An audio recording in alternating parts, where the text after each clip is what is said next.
Revision Test 2, Question 2. A. Identify the appropriate accounting concept in each of the following situations. 1. Goods taken out from the business for family usage are recorded as withdrawal in the business books. Now let's refer to your lecture note, Lecture 7. The notes on Lecture 7, Accounting Concepts and Conventions. Again, please make sure that you can retrieve your lecture notes quickly during the exam, so that if you need to refer to your lecture notes, you wouldn't have to spend time unnecessarily to look for them from your computer. So get your files organized properly for the final exam. So here we have the first accounting concept called business entity. The business entity is separate from its owner, even though the owner is the founder and contributed capital to the business. Therefore, the business is treated as owing money to the owner, and the capital contributed will be shown as equity. This is the important part, the relevant part to your question. If the business pays for the personal transactions of the owner, these payments will be shown as drawings and deducted from the capital account. So your questions, the question says, goods taken out from the business for family usage, meaning for the owner's personal usage, are recorded as withdrawal in the business books, and therefore it is clear that the accounting concept for transaction number 1 is the business entity.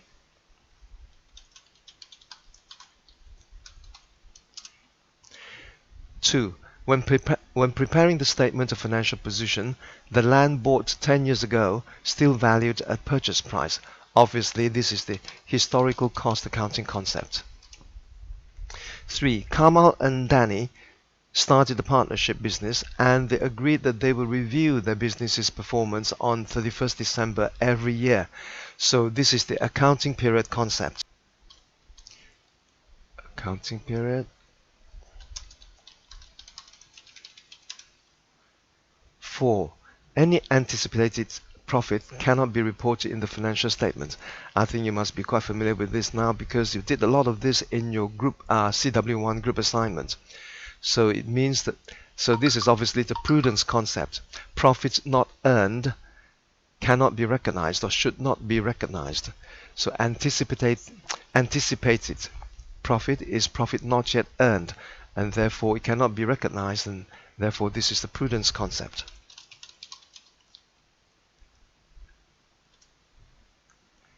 5. When the management of Silent Enterprise decided to use the straight line method for depreciation, it must be used throughout the years in preparing financial statements.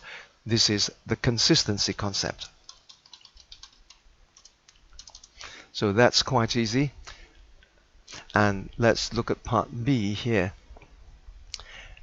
Number 1, the statement of financial position reflects the accounting equation of the business. What is the accounting equation? Let's go back to your lecture notes of Lecture 7. Now scroll down the page to Accounting Concept 11, Dual Aspect Concept. There are two aspects of accounting, one represented by the assets of the business and the other by the claims against them. These two aspects are always equal to each other. Assets equals liabilities plus equity. This is the accounting equation. Alright. Assets equals liabilities plus equity. Now the statement of financial position is basically the balance sheet. Since you have done your group assignment, you've seen a lot of annual reports, so you know that this is correct, because on the annual report you have the assets, you've got liabilities, and you have equity, and the balance sheet balances. Therefore, since we are asked to state whether the following statements are true or false, then question 1 is true. The statement of financial position reflects the accounting equation of the business.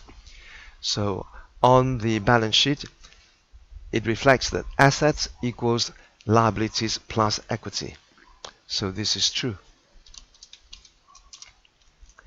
Number 2, the provisions in Partnership Act are applicable if there is no written agreement between the partners. I've mentioned this many times when we were doing the tutorial questions on partnership. I kept reminding you that if there is no partnership agreement, then the partnership has to rely on the Partnership Act if they want to resolve any disputes. But if there is a written partnership agreement, then they should follow the partnership agreement.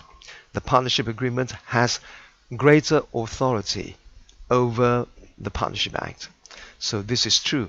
The provisions in Partnership Act are applicable if there is no written agreement between the partners. This is true.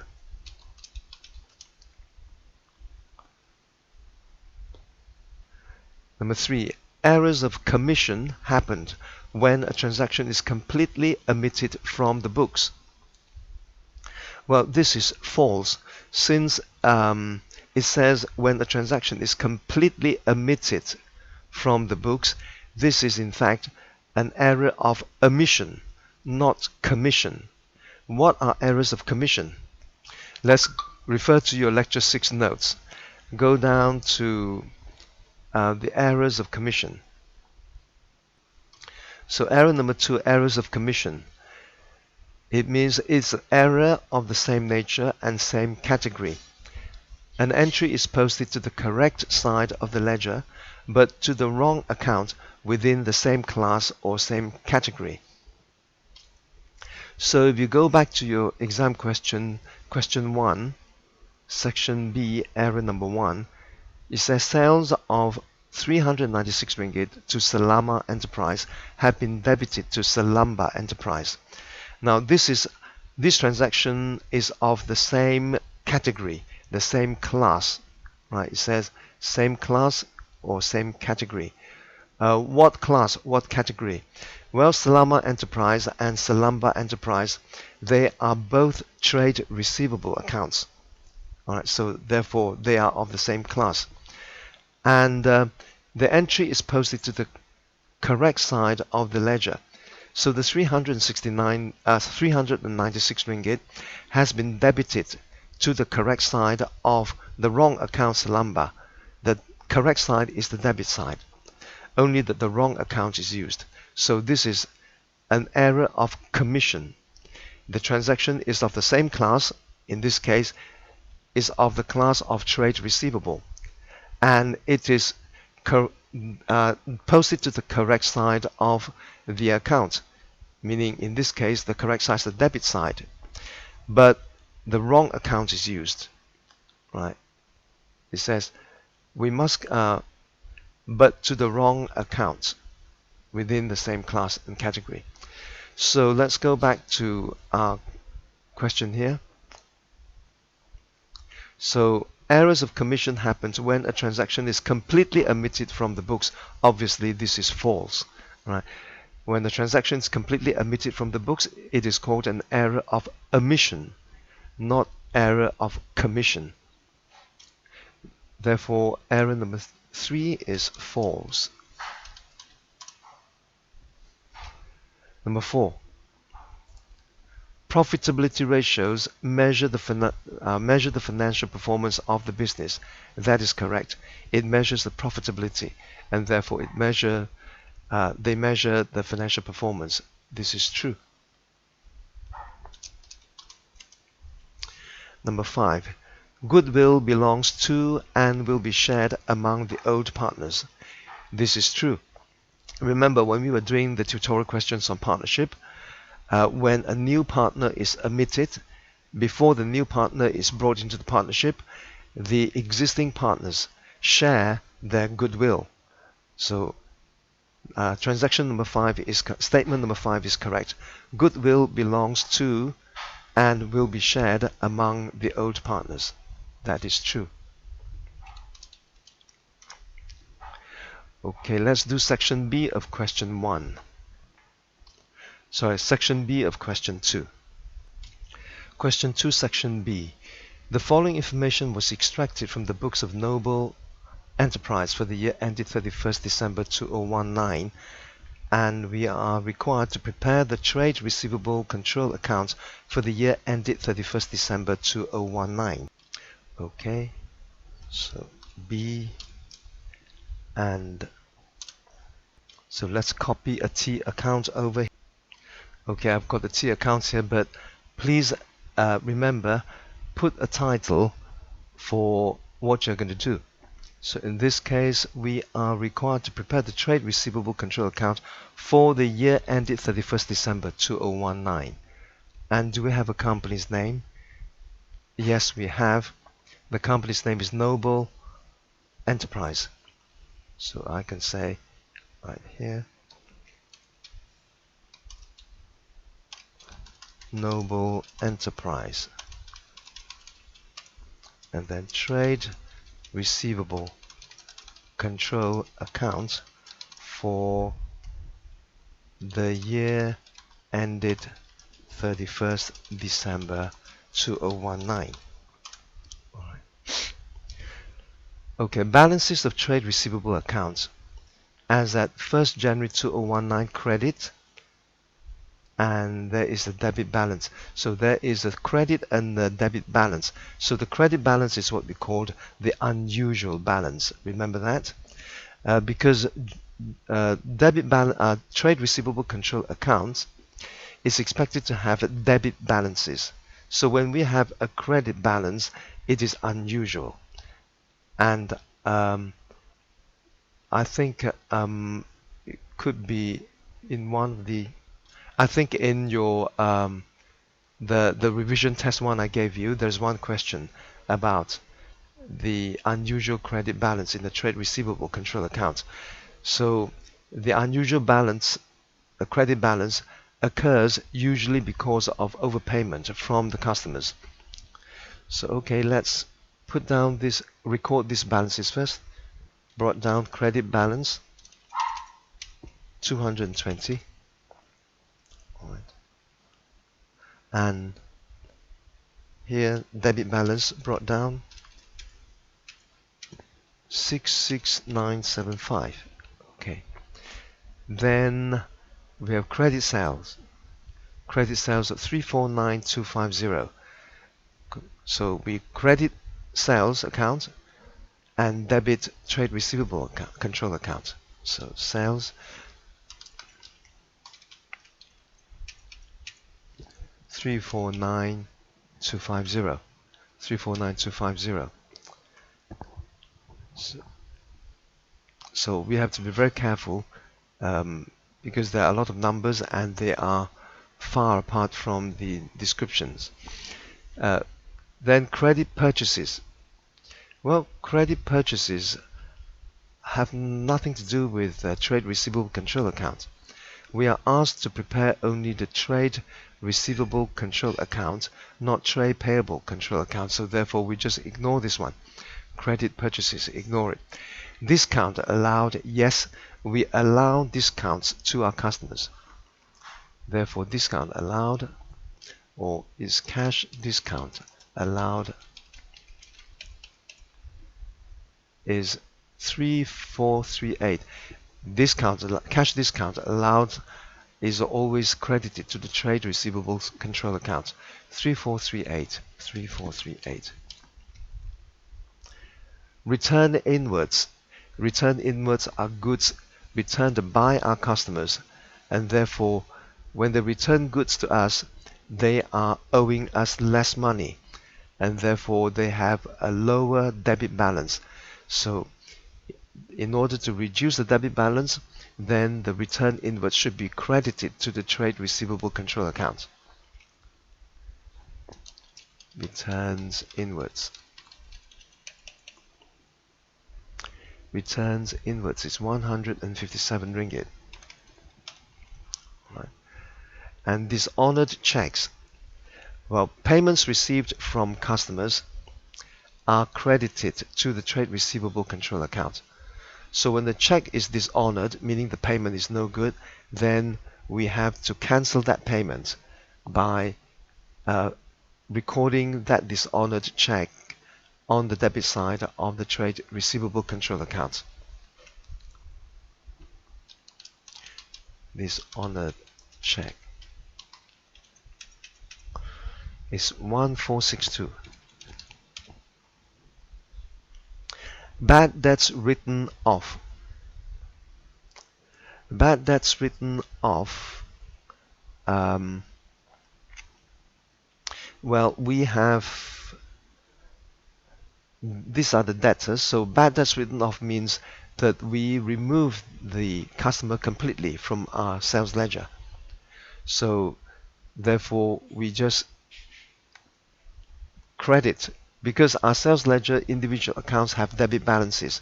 So if one of the customers, if one of the debited individual debit balance is bad, that we've got to remove it completely from our sales ledger, then we've got to put a credit entry to cancel it.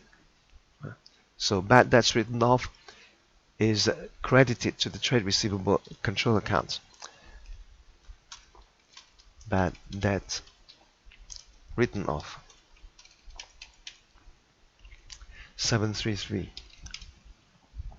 So the double entry for bad debts written off is credit trade receivable control account and debit the bad debts written off account, and eventually we'll transfer the bad debts written off account to the debit side of the SPL. Next, allowance for doubtful debts. The double entry for allowance for doubtful debt is debit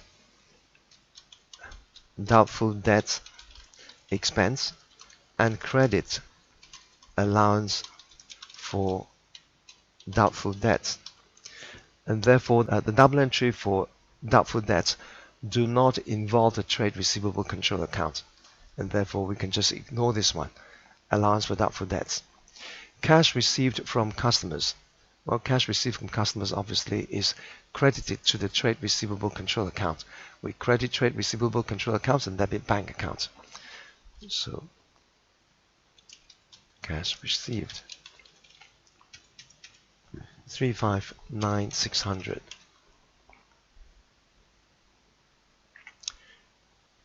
Then interest charged by suppliers for late payment. Well, we are dealing with trade receivable control accounts, so this transaction is irrelevant to us. Trade receivable balance as at 31st December 2019 credit. So this is the balance brought down at the end of the year, at the end of 31st December 2019. So it will be carried down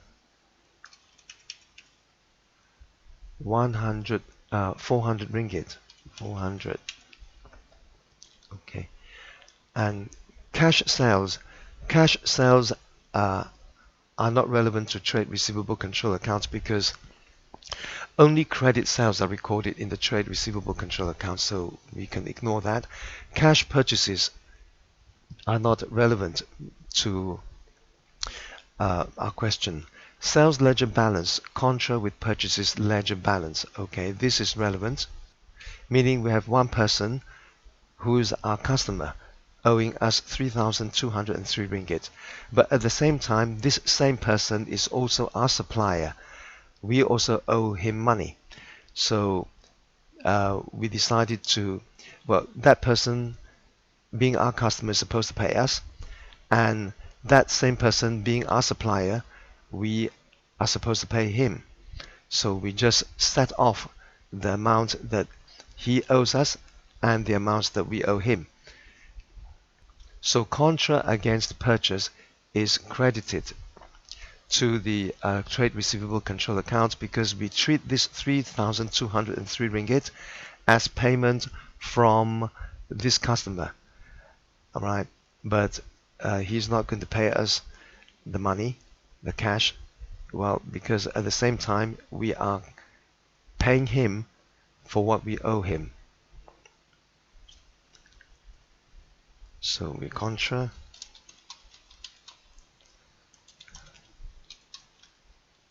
purchase ledger 3203.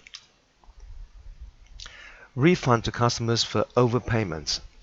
Okay, let's take this entry for instance. We receive cash 359,600 from the customers. So one of the customer has paid us too much. So we've got to refund the overpayment to him. Well, too much meaning this amount is too much. So in order to reduce this amount, we record the overpayment on the debit side of the trade receivable control account. So overpayment or refund to customers. Right.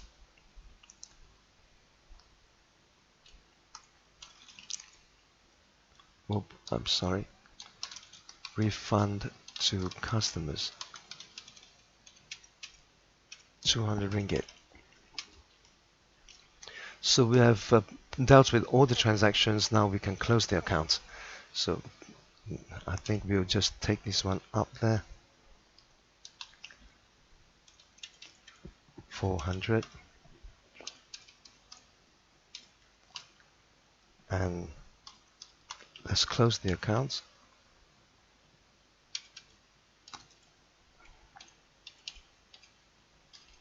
Okay, so we need to have debit balance carried down somewhere there.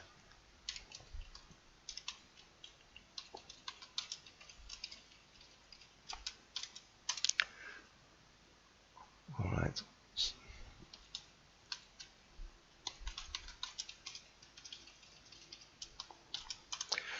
So the debit total is greater than the credit total, so the balancing figure is here.